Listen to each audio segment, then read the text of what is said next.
But now, we just built this right in the sink.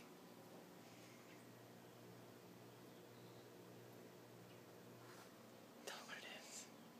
It's a sea explosion that we need a scale of sea explosion. And I'll show you how we did it. Got some baking soda, put it on top. Got some vinegar, poured it on. And some suds. And some dishwashing soap. And it made that erupt. Can you look around the sea explosion? Do you see all the foam that produced? Very cool.